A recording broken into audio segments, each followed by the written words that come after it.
상상할 수 없던 세상이 이제 일어난다. 말하자면 옛날에 매트릭스 보신 적 계시죠? 그게 완전히 현실화됩니다. 거기서 다른 부분이 거의 없을 정도로. 매트릭스라는 말하자면 지식 전송, 말도 안 되잖아요.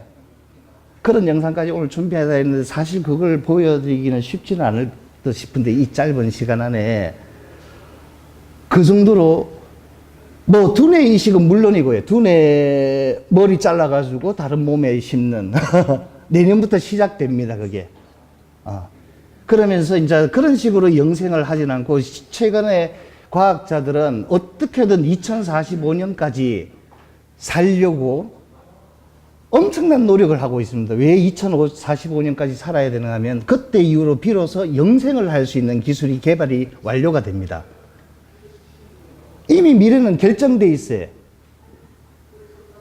말하자면 2, 3년 안에 시작될 무인 자동차 대중화, 뭐 미국에서는 시작이 됐죠. 뭐 아직까지 우리나라에서는 시작이 안 되는데 무인 자동차 하나만 하더라도 이 사회에 가져다 줄 파워는 변화는 상상을 못할 만큼 핵폭탄하고 똑같거든요. 근데 사실 별로 생각을 안 하고 계십니다. 대부분 부모님들이. 무인 자동차가 생긴다라면 생길 변화가 자동차가 10분의 1로 줄어듭니다.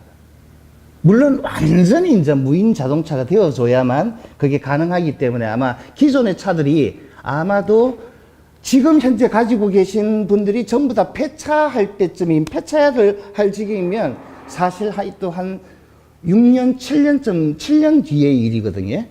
근데 그때 누구나가 무인차를 살 수밖에 없다라는 사실이죠. 누구나가. 왜냐하면 한 4년, 5년 전만 하더라도 무인차에 들어가는 센서 가격이 1억 5천이었습니다. 요 센서 하나가. 무인차 위에 센서가 가격이 1억 5천이었거든요. 근데 현재 가격이 얼마인 줄 아십니까? 그 센서 가격이 20만 원까지 떨어졌습니다. 그렇다면 무인차나 사람이 모는 차나 가격 차이가 없어져 버리는 거죠. 누가 무인차 운전합니까? 물론 형태도 완전히 틀려지고요. 무인차 안에는 그냥 안방 거실 같이 그런 형태로 되고, 그리고 차를 소유할 필요가 없고, 그때는 이제 차를 산다라는 개념이 없습니다. 전부 다 빌려서 다니죠. 최고급 무인차만 빌려서 다닙니다. 그 자동차에 딸린 그 각종 계열사들, 회사들, 그 많은 회사들, 어떻게 됩니까?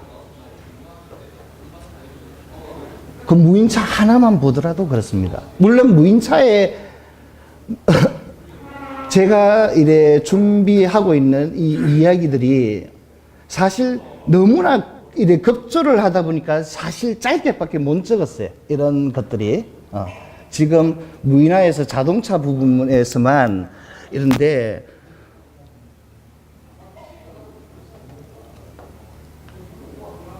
뭐 그런 무인화 부분이라든지 뭐 에너지 혁명이라든지 에너지 무한 에너지 뭐 에너지 부분에서도 사실 완전 거의 무료화가 돼 갑니다. 세상이 완전히 변합니다. 말하자면 이 에너지 가치라든지 이런 것 여러 가지 덕분에 결국에는 집값도 똥값이 됩니다. 지금 집에다가 투자하고 계시고 아마도 오늘 제 이야기를 이래저래 들으시다 보면 앞으로 지금 현재 투자하고 계시는 것들을 아마 다시 생각하실 수밖에 없을 겁니다. 아마. 집값이 완전히 말하자면 뭐 요즘 최근에 많이 나오고 있는 3D 프린터 아시죠? 여태까지는 집의 형태가 사람이 상상할 수 있는 대로 만들지를 못했습니다. 재료의 한계성으로. 근데 앞으로는 재료의 혁신이 와서 사람이 상상하는 모든 형태를 다 만들어냅니다. 말하자면 철강의 300배가 강한 그래핀이라는 재료가 나오게 되거든요. 여태까지 공상이라고만 생각했던 세상이 제가 봤을 때 길어야 10년 안에 다가옵니다. 길어야. 말하자면 지금 아이들이 공부를 마치고 세상에 나갈 때 이야기거든요. 지금 미래학자들에 물론 잘 아실 겁니다. 엘빈 토플러 많이 들어보셨을 겁니다. 그분이 뭐 이야기 안 들어보신 분도 아마 있을 겁니다. 그분이 하신 말씀 중에 한국 학생들은 하루 15시간 이상을 학교와 학원에서 자신들이 살아갈 미래에 필요하지 않을 지식을 그리고 존재하지도 않은 직업을 위해서 아까운 시간을 허비하고 있다. 지금 핀란드에서는 2020년도부터 국영수 과목을 없앤다라고 공식적으로 발표를 했습니다. 핀란드에서는요.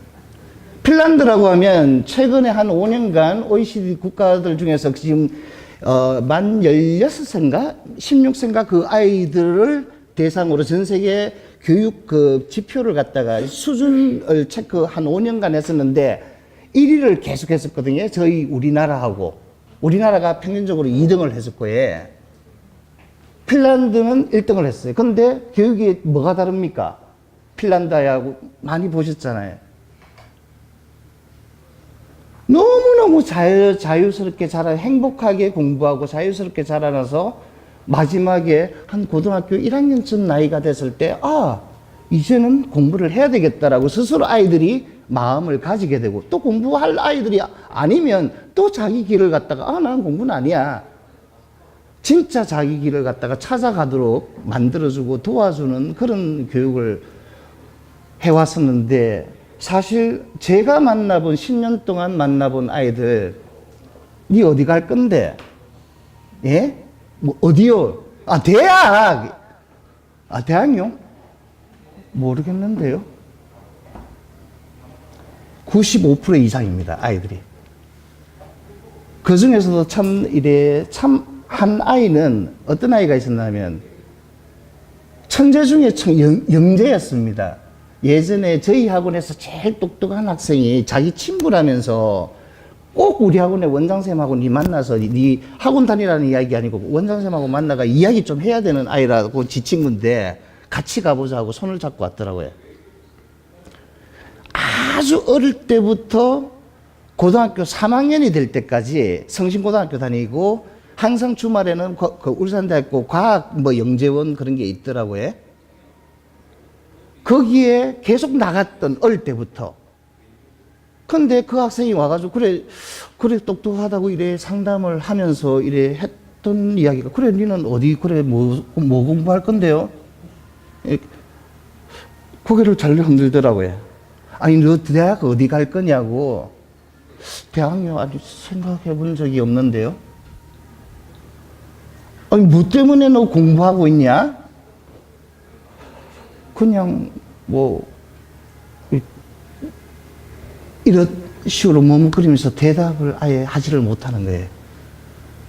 사실 제가 학원 시작하면서 한 3년 될 때 만났던 아이인데 아직도 잊혀지지가 않아요. 아직도 그 친구를 소개해줬던 그 녀석 이래 만나면 그 친구 이야기를 하곤 하는데,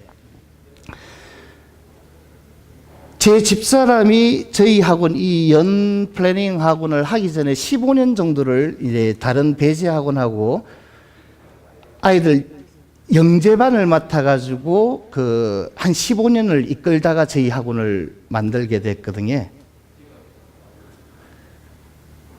근데 집사람이 하는 말이, 그때 제가 왜 돈도 많이 받는데 굳이 학원을 하려고 하냐. 저도 사실 그때 인테리어 하면서 돈을 많이 벌었었습니다. 오빠 이제 이런 교육하기 싫어. 자기는 예습하고 복습하는 학원을 하고 싶지 선행학습을 시키는 학원을 하기가 싫어요. 그냥 학교에서 배운 거 복습시켜주는 학원, 예습도 이야기를 안 했습니다. 사실 복습시켜주는 학원 그거 하고 싶지 저렇게 선행하는 학원을 시키기가 싫어요. 그 왜? 그러니까 아이들이 전부 다 공부에 대한 생각이 행복해서 해야 되는데 재밌어서 해야 되는데